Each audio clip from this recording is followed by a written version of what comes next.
c'est vrai que alors je sais pas si toi tu as eu ça, mais tu as aussi quand tu lances dans l'entrepreneuriat un côté insécurité, puisque c'est quand même toi du coup qui va chercher entre guillemets ta rémunération. Quand on est fonctionnaire, comme quand on est salarié, on reçoit un salaire, on ne perçoit pas en fait l'effort qu'il y a derrière pour que cet argent arrive jusque sur notre compte en banque. Quand on est entrepreneur, il faut aller le chercher. Et donc, est-ce que ça t'a posé problème, toi, fondamentalement, ou ça s'est fait globalement bien? J'ai eu ce sentiment d'insécurité tout au début, au moment où je t'ai parlé de faire le saut dans le vide. Et j'aimais beaucoup. Alors, je ne vais pas rentrer dans les détails de mon introspection et de ce que ça a réveillé comme peur de petite fille. Je peux juste, par exemple, parler du fait que je sois une enfant d'immigrés. Et donc, il y a eu plein de peurs liées à mon vécu de petite fille qui sont réveillées à ce moment-là, que j'ai pris le temps d'accompagner. Alors, justement, on parlait tout à l'heure de la bienveillance, des émotions.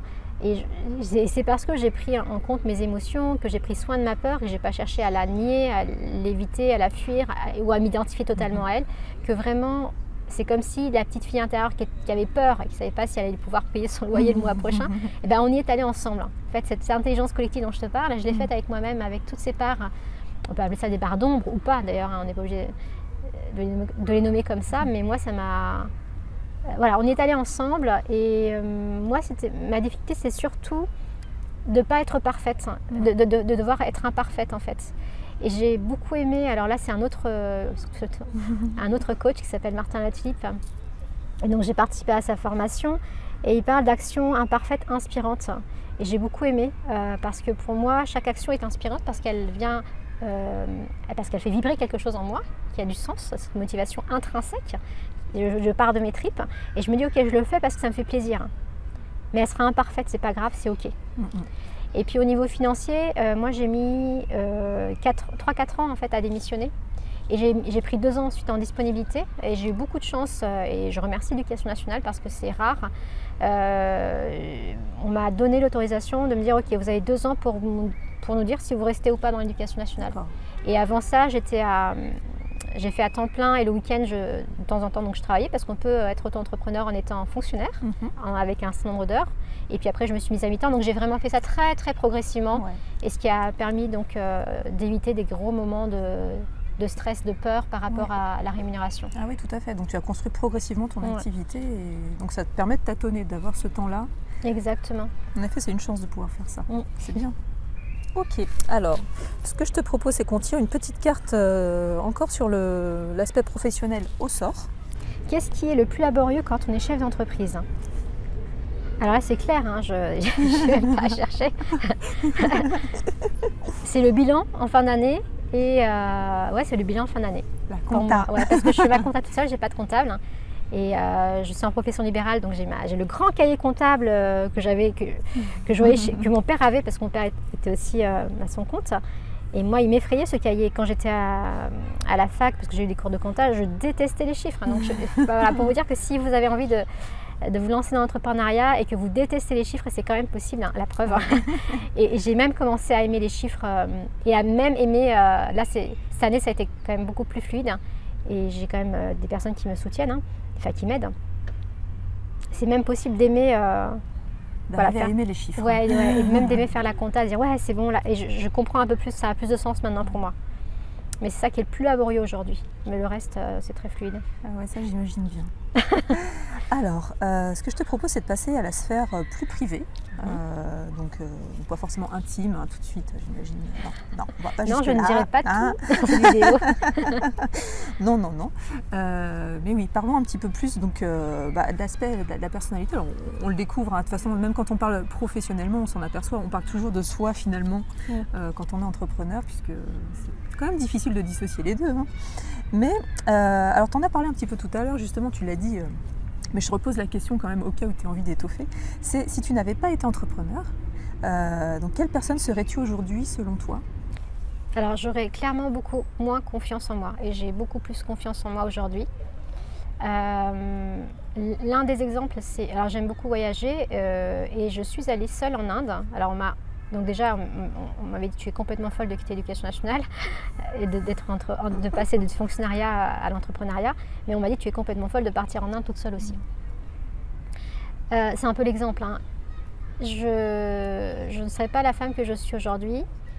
Je me sens beaucoup plus indépendante aussi. Également au niveau, alors ça fait partie de mon métier bien sûr, hein, mais au niveau émotionnel, de me sentir vraiment plus stable, plus ancrée. J'arrive beaucoup plus à me projeter dans des projets maintenant. Là j'ai un projet par exemple d'écolieu, d'éco-village, et je pense que le fait que je sois entrepreneur m'aide énormément parce que les valeurs que j'applique, que je mets en application au jour le jour dans mon métier d'entrepreneur, m'aident aussi à être celle que je suis et à pouvoir dépasser des peurs, des croyances limitantes, des obstacles et à entrevoir le futur différemment, avec chaque jour avec un nouveau regard, avec un nouveau paradigme. Et c'est essentiel. Je te partage juste ça, dans mes livrets scolaires quand j'étais petite, il y avait marqué excellente élève, etc. Il y avait marqué élève timide, qui ne s'exprime pas assez, timoré, etc. Et donc il y avait toujours cette remarque. Et je pense que je ne t'aurais pas parlé de manière aussi calme, aussi fluide, si je n'étais pas entrepreneur aujourd'hui. Ouais. On était les mêmes. Quand j'étais petite, j'avais exactement les mêmes appréciations. Je ne participais pas en classe.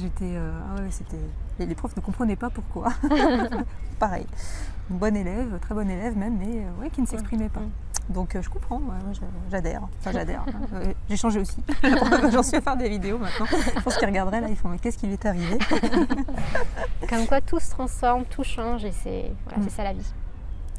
Écoute, alors la prochaine question, c'est, je ne sais pas si tu auras envie d'y répondre, mais tu vas me dire, tes plus grosses remises en question personnelles.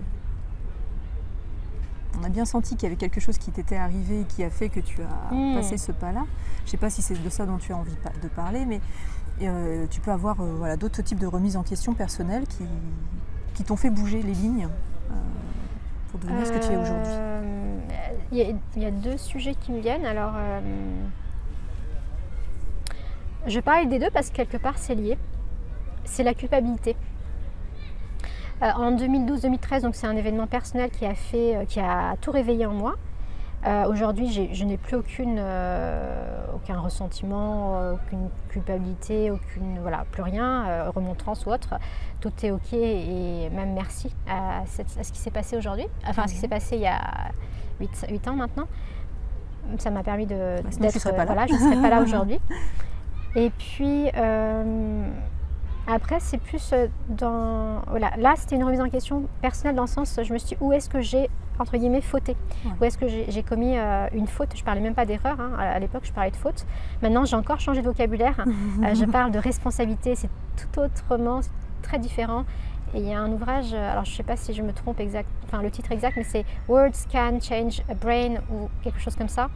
Et vraiment, chaque mot qu'on emploie a une vibration et va influer non seulement sur notre façon de penser, et donc sur notre attitude, mais également sur notre projection dans le futur. Et donc je parle maintenant de responsabilité, non pas de faute ou d'erreur.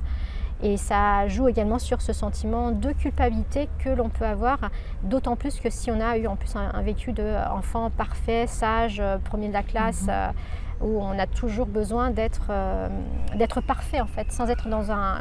j'avais pas besoin d'être... mieux que les autres quand j'étais petite, mais j'avais vraiment l'impression qu'il fallait que tout soit parfait, autrement j'étais dans la faute en fait, j'étais coupable de quelque chose.